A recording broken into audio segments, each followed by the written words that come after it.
My hair's still good? Where's that hairspray guy? Diego! I'm just a centrist, so I take good ideas from anywhere. You are wanted here and we want your ideas. I'm a very spiritual person. I believe we're spiritual beings here for a human experience. I love working with Indigenous people. I owe everything to Indigenous people. They changed me. I used to think that we were coming into communities to help and we'd help fill capacity gaps, but really it was me that needed to be saved. It was me that needed to learn about how to live a better way of life.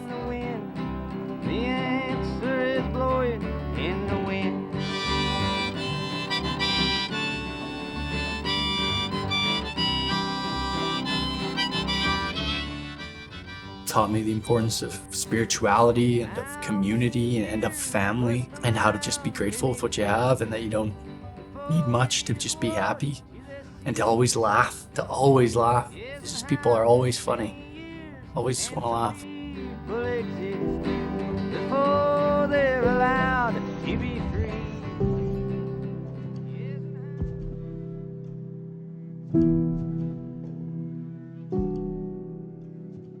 Like when I think about my life before cancer, like I had what I thought was a really good life. Like compared to most people's lives, life was fucking great. Flying around the country. Where are we going, buddy? The North Pole.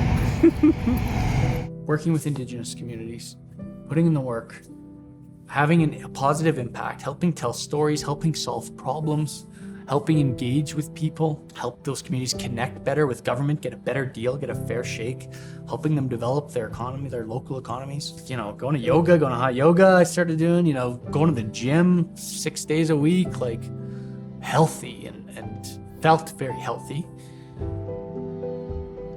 And then to be hit with cancer, like, but it's like when I really do look back, it's like, how healthy was I?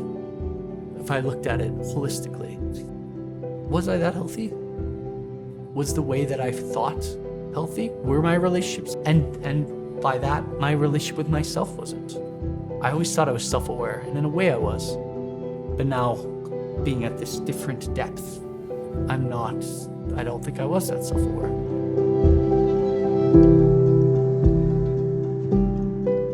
But I know I'm not walking it alone, but it's just like, because I know the people in my life really love me. I know you really love me. I know, you know, my family really loves me. My friends really love me. My ceremony family loves me. The chiefs we work with do genuinely love me. I say that to everyone now. I tell people I love them now.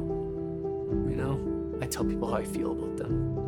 I used to be pretty good about that, but now it's like, don't leave any rounds in the chamber, you know? Telling people how you feel about them is like, why not? Why not?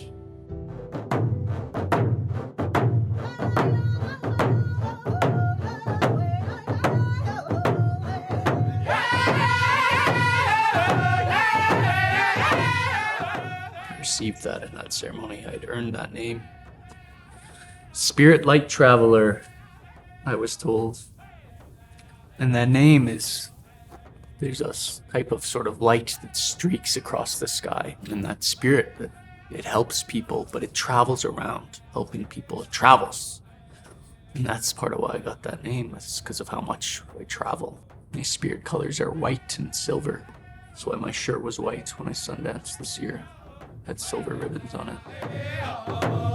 He was sitting over else somewhere because he didn't think he was important enough to, like, because I'm sitting in the lodge at the spot where the lodge is for me that day. It's to doctor me. And he let others in the ceremony family sit around me, and this guy Jason said, "Billy, a stum, come here. Sit next to your brother. Support him." Billy got up, came over, sat next to me. I could feel this energy in there. I can't really share much about what happened in the lodge because it's sacred. But it was the best experience of my entire life. It was the most love I've felt in my entire life. It was like the most important thing that ever happened to me happened in that lodge. It is where I really learned and came to understand that kindness is one of the most important things. That unconditional love and kindness, that being kind is everything. Call that Kasewatsuin in Cree. It's being kind, kindness. That really is like the light of the Creator. And that's what I start to do, step into gratitude. Because it's like, right now, when I go to the gym in the morning, I think I get to. Instead of saying I have to do something, I get to. I get to go to the gym.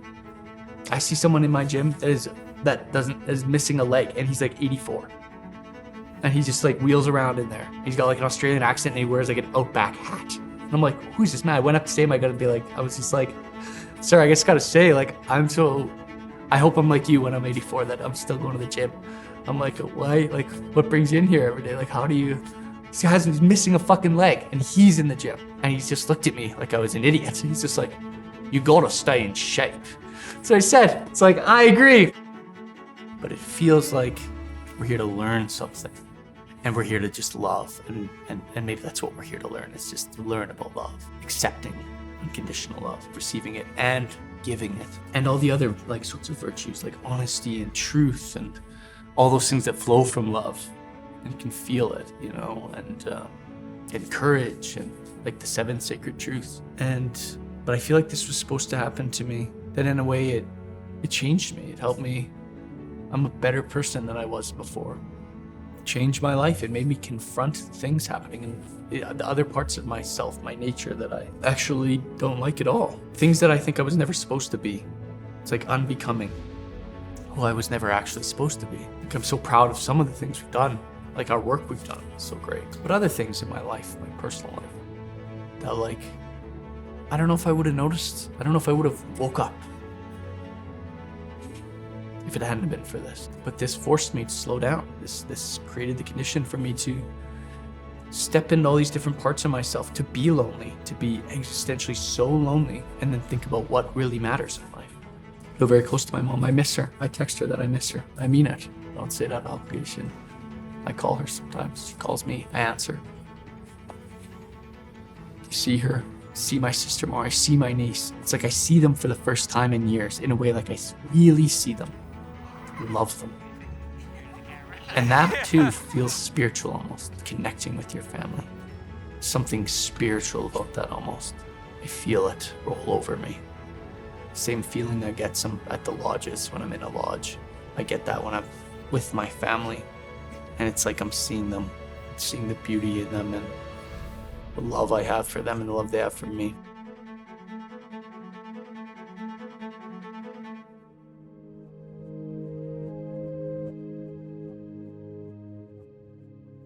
Like all that's like, I don't really know much about the world or spirituality, but from my own experience, being close to death, it feels like money, power, being known, influence, none of that is actually legacy. Who you are as a person is a legacy.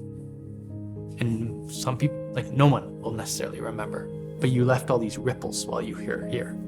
You actually don't know how you might have affected an entire group of people just by a smile. And then that person went and did something different that they wouldn't have otherwise done. Just that moment, that butterfly effect almost. Maybe it's nothing lasts. And that's what's beautiful about it, is nothing is actually permanent at all.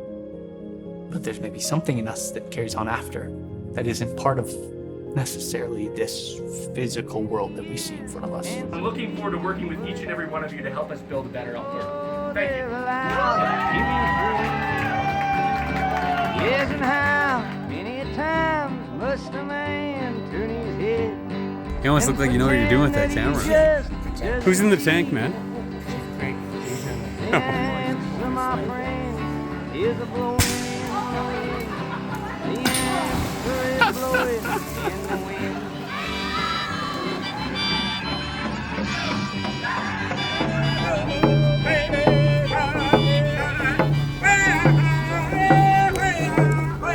Work it, work it, work it, flex it. You've been working out for this moment.